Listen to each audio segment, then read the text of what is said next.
Estudios y resultados de tratados similares. Uno de los argumentos por los cuales se ha defendido la necesidad de negociar y firmar el TTIP ha sido sus supuestas ventajas económicas. Desde el principio de las negociaciones se han publicado distintos informes en los que decían, de manera más o menos optimista, que iban a conseguirse una serie de un crecimiento económico. Pero si en algo coinciden, más allá del baile de cifras, es que al final el crecimiento económico va a ser muy reducido. Se habla de un 0,05% en los próximos 10 años.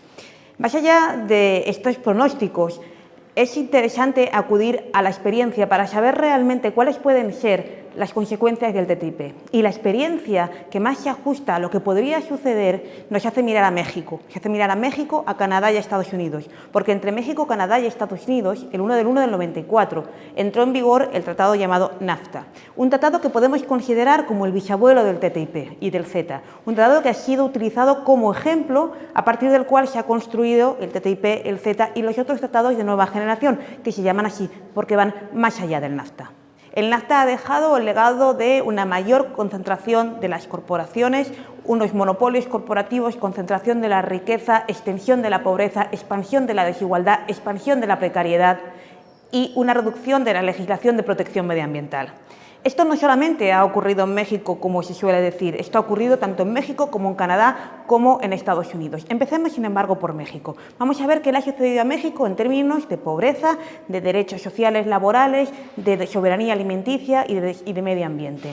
En términos de pobreza, según los informes de la CEPAL, se ha afirmado que México es el único país de América Latina que no ha mejorado sus estándares en cuanto a pobreza en la última década.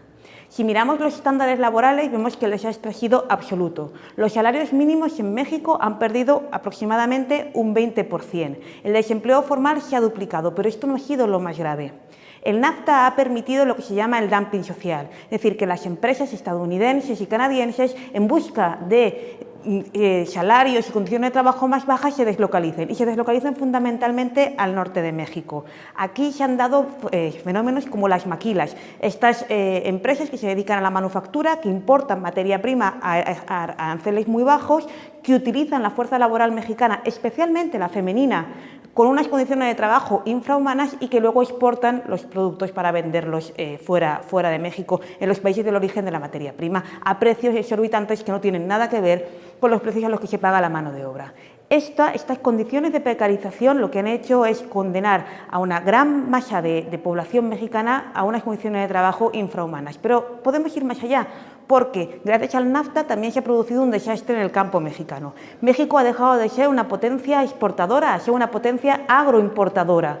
Se ha más que duplicado su tasa de dependencia en cuanto a alimentos y esto ha producido una despoblación en el campo y 1 millón de trabajadores desplazados, más de 1 millón de trabajadores desplazados hacia el norte, hacia la producción manufacturera, con todas las consecuencias negativas para las condiciones de vida de las mayorías sociales mexicanas. Pero podríamos ir todavía a un paso más allá de lo ocurrido en México si atendemos, por ejemplo, a su legislación medioambiental, que ha sido también reducida, o atendemos a lo que ha ocurrido con la economía mexicana, que se ha estancado, o atendemos, por ejemplo, a lo que ha ocurrido con las demandas inversor-Estado.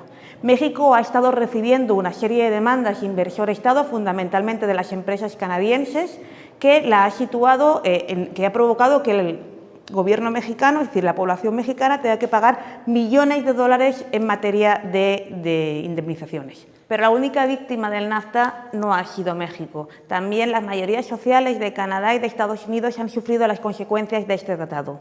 En particular, respecto de Estados Unidos, hay que decir que el principal argumento para defender el NAFTA fue que este iba a producir un aumento, un crecimiento del empleo, de puestos de trabajo, nada más lejos de la realidad. Por este fenómeno que ya hemos comentado de dumping social, de utilización de las empresas de los bajos salarios de México como razón para desplazarse a México, se han perdido en Estados Unidos casi 1 millón de puestos de trabajo y en Canadá casi 500.000 puestos de trabajo. Además, la precarización también se ha extendido en Canadá y Estados Unidos por esta presión producida por este fenómeno del dumping social y por la posibilidad que han tenido las empresas de deslocalizarse buscando salarios más bajos. La concentración de la riqueza ha aumentado tanto en Canadá como en Estados Unidos. Si algo podemos señalar en especial respecto de Canadá es que este país ha sido el más demandado de los tres que conforman el NAFTA, utilizando los mecanismos de protección de inversor-Estado.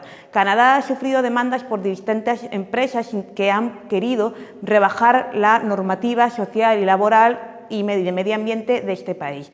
El primero de los ejemplos lo tenemos con la farmacéutica Eli Lilly. La farmacéutica Eli Lilly ha demandado a Canadá por 500 millones de dólares porque este Estado le retiró 2 patentes. Por otro lado, la empresa Lone Pine, bien conocida por su utilización del fracking, ha demandado a Canadá por 250 millones de dólares por haberse aprobado una moratoria contra el fracking.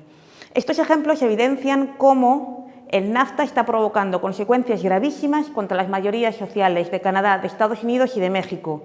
Y son bien sabidas estas consecuencias. Hay centenares de informes que las acreditan. Siendo así, sabiendo que el NAFTA ha sido el patrón para la conformación, para el diseño del TTIP y del CETA, sabiendo las consecuencias sociales y ambientales que provoca el NAFTA, podemos derivar que estas consecuencias van a producirse también si llegan a aprobar el TTIP o el CETA.